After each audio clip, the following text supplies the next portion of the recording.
Welcome to your magical moon message. This is the Peace Dealer. Moon in Gemini, Sun in Scorpio, and congratulations. We are at the second part of this harvest before we come into the third part of the harvest, Moon in Cancer, which is going to be the Sagittarius signature, and this is the Scorpio signature as a part of Scorpio season, which is, of course, a true transformation. Case in point, you have Future, which is King Pluto, and then you have Lord Slime, which is Drake. Future is a true Scorpio, okay?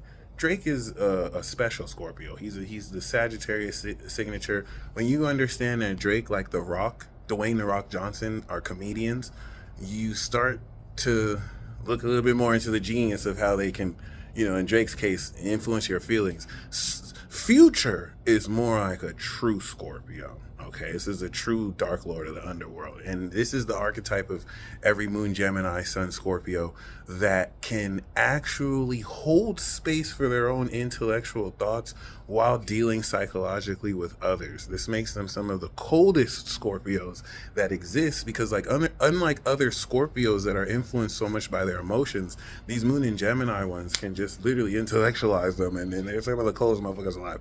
Not to say that they still don't deal with whatever. Not to say that you still won't deal with this experience of intensity as well. But relative to the harvest of this natural quality of energy that's going to add so much to your understanding of wealth, the change that happened auto-nervously and at a quantum level beneath your consciousness is now facilitating the understanding of what has changed through the Moon in Gemini. This is giving you an initial intellectual understanding of what you are actually harvesting so that you can, as you change the direction that you are thinking in, move in that direction with your feelings. Moon in Cancer. Moon in mutable signs like Gemini, Virgo, Sag, and Pisces provide a mutable basis for us to adjust our perception relative to the cycles we are experiencing. This intellectual understanding gives context to hating ass, stupid, weak motherfuckers who can't really get over to their blinded egos, and because of whatever pride that maybe your actions expose because you have integrity and they're a weak little bitch will be made very clear due to the nature of their behavior and your analyzation of the meaning behind those actions, which will be made very clear, which will now shift a lot of whatever tension you're feeling and get ready for you to officially lay the motherfucking smackdown on said weak little bitches in whatever form that they play out, whether as a society, collective, individual, group of individuals, or whatever and whatnot. Cool. The moon is squaring Venus, and it's also squaring Saturn and Neptune. The Saturn square to Neptune is reinforcing beliefs in the supernatural metaphysical qualities of yourself that are now materializing relative to your reinforcement of these beliefs instead of giving into doubt. Similar to, of course, now developing a new ability and overcoming the doubt that through the struggle of breaking through the ground can keep one suppressed. But now you're breaking through the ground. And now this intellectual understanding is providing the programming of your brain in order to now facilitate the impossible being made possible. Okay.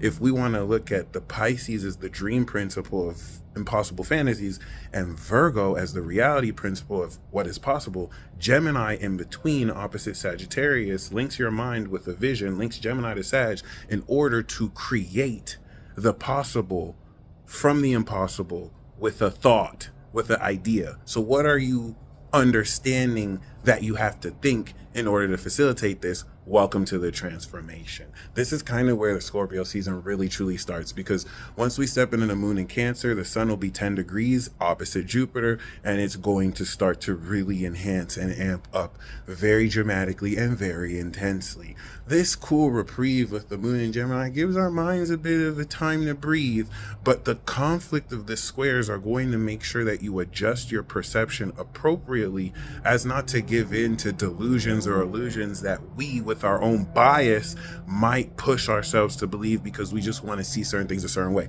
That's where Venus and Virgo will give you the reality check and be like, hey, I know this is what you want it to be, but this is actually how it is. And so if you can balance both, this will now help you once again engineer the impossible being made possible. What is it that we're harvesting? Pure energy. And we are understanding the unconventional enhancements to our body that produces the natural energy that we can now convert purely to ascend our body and mind function. If you're a muggle and you don't really believe in all this extra stuff, this is increasing the enhancement of your brain capacity, waking up earlier, being able to, do more with so much less energy.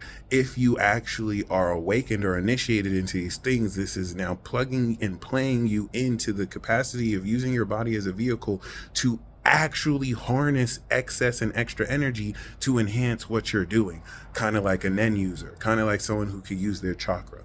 But like, what are the program inputs to actually make sense of this? How can I now take this radical, innovative element that is actually as ancient as time itself, and people in the beginning of humanity have been using this to perform miracles, into a real practical technique or way to actually produce these results? That's what the moon in Gemini is helping you understand through the individual experiences unique to you that now form through your unique language input, because the way we communicate is going to be different, varied from the nurture of people's environments and the uniqueness of your own ingenuity. Okay. The moon will also, of course, in its quincunx to Pluto at the end of the transit, transform old doubts, but also help you gain, once again, an adjusted understanding of how you are transforming the mind-body connection that, relative to this full moon, has just unlocked and released this excess energy you have harvested. So this is where you're going to begin to sense the change of this transformation, and coming into the 9th house moon in Cancer will feel really good. You just want to make sure that your thought process is aligned so that you are feeling the right, sincere feelings and power to fuel this transformation. Okay. Now that we've kind of got a bit of the math out the way, the 8th house nature of course, the 210-degree angle that the moon in Gemini is making to the sun in Scorpio is going to induce a little bit of paranoia, so that it can help you really understand who and what, specifically what concepts you can trust. False narratives and people kind of getting butthurt because maybe their beliefs aren't as true as maybe they thought they were, and now they have to take it out on other people, will be exposed. And this will be a great opportunity to defend your values by just practicing and living what you believe. And this is going to be that mutable quality of duality where you're going to see people trying to project on other people's believe what I believe, and you're going to see other people who are just living it and letting it talk for itself. All right, hopefully you'll know which end you are. You don't want to be lukewarm and have one foot here, one other. You can't serve two masters. What's also really, really, really key here is the supernatural definition of your mind's ability to process metaphysical and supernatural experiences, where you're now working more and creating a language to make more sense of this. This is not the first time we've been doing this. We've been doing this since 2012. But now, because we're harvesting very important cycles, the intense and extreme quality with which this can be facilitated is going to be both terrifying and fun, because now you're unlocking attributes of your own perceptual ability and focus to lock on the transformation of these concepts in ways that border on science fiction and fantasy, unless you're a Pisces or Aquarius and then you already live this shit. You know what I'm talking about already. Anyway, boom. That last part was like a joke, but not a joke. So, bearing challenges to old thoughts that don't really apply this new cycle of growth, this will also have you face your fears with that Scorpio signature of death, so that in the shedding of these old, outdated thoughts, you can replace them with new programs. I think one of the most exhilarating parts of this transit is how it's going to feed the different perspective of how you do simple tasks you've always done, but at a much more ascended level. It's going to really help you approach how you've reacted and how you've behaved in almost every situation in a few short 2 days. And this is like the second day in, so we have one more day of this. That will now literally enhance, at the most subtle of ways, how much more you can produce this level of success, this level of power, this level of course, definition. This is still part 2 of the I Told You So tour. So a lot of what you've worked so hard to build will now begin to help you understand what fruit you are actually harvesting, which will of course help you direct how to feel about it moving forward. I'm going to end this short here. You guys stay blessed as always. But the most important thing to understand, especially with the Neptune square to the moon as we come out of the transit, is that certain concepts you used to see in a certain way, in light of now understanding the truth about certain metaphysical experiences that tie in together seemingly nonlinear elements into your reality, will help you considerably break through in how you now integrate all of this understanding, and push many of you to now develop your own unique form of claircognizance and instant manifestation that'll just make you that much more of a dangerous mofo on these streets. Keep killing them. Godspeed. Peace.